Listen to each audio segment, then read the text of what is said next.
2 Chronicles chapter 35. Then Josiah celebrated the Passover to the Lord in Jerusalem, and the Passover lamb was slaughtered on the 14th day of the first month. He appointed the priests to their duties and encouraged them in the service of the house of the Lord. To the Levites who taught all Israel and were holy to the Lord, Josiah said, "Put the holy ark in the temple built by Solomon son of David, king of Israel. It is not to be carried around on your shoulders. Now serve the Lord your God and his people Israel.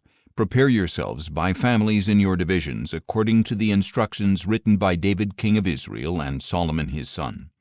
Moreover, stand in the holy place by the divisions of the families of your kinsmen, the lay people, and by the divisions of the families of the Levites. Slaughter the Passover lambs, consecrate yourselves, and make preparations for your fellow countrymen to carry out the word of the Lord given by Moses." From his own flocks and herds, Josiah contributed 30,000 lambs and goats, plus 3,000 bulls for the Passover offerings for all the people who were present. His officials also contributed willingly to the people and priests and Levites.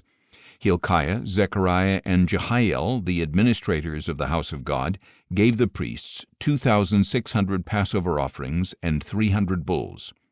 Additionally, Conaniah and his brothers Shemaiah and Nethanel, as well as Hashabiah, Jeiel, and Jozabad, officers of the Levites, donated to the Levites 5,000 Passover offerings and 500 bulls. So the service was prepared. The priests stood in their places and the Levites in their divisions according to the king's command. And they slaughtered the Passover lambs, while the priests sprinkled the blood handed to them, and the Levites skinned the animals. They set aside the burnt offerings to be given to the divisions of the families of the people to offer to the Lord, as is written in the book of Moses, and they did the same with the bulls. They roasted the Passover animals on the fire according to the regulation, and they boiled the other holy offerings in pots, kettles, and bowls, and quickly brought them to all the people. Afterward they made preparations for themselves and for the priests, since the priests, the descendants of Aaron, were offering up burnt offerings and fat until nightfall. So the Levites made preparations for themselves and for the priests, the descendants of Aaron. The singers, the descendants of Asaph, were at their stations according to the command of David, Asaph, Heman, and Jeduthun, the king's seer. And the gatekeepers at each gate did not need to leave their position because their fellow Levites made preparations for them. So on that day the entire service of the Lord was carried out for celebrating the Passover and offering burnt offerings on the altar of the Lord, according to the command of King Josiah. The Israelites who were present also observed the Passover at that time, as well as the Feast of Unleavened Bread, for 7 days. No such Passover had been observed in Israel since the days of Samuel the prophet. None of the kings of Israel ever observed a Passover like the one that Josiah observed with the priests, the Levites, all Judah, the Israelites who were present, and the people of Jerusalem. In the 18th year of Josiah's reign, this Passover was observed.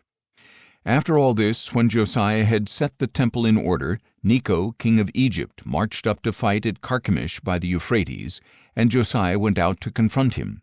But Necho sent messengers to him, saying, "What is the issue between you and me, O king of Judah? I have not come against you today, but I am fighting another dynasty. God told me to hurry, so stop opposing God who is with me, or he will destroy you." Josiah, however, did not turn away from him. Instead, in order to engage him in battle, he disguised himself. He did not listen to Necho's words from the mouth of God, but went to fight him on the plain of Megiddo. There the archers shot King Josiah, who said to his servants, "Take me away, for I am badly wounded."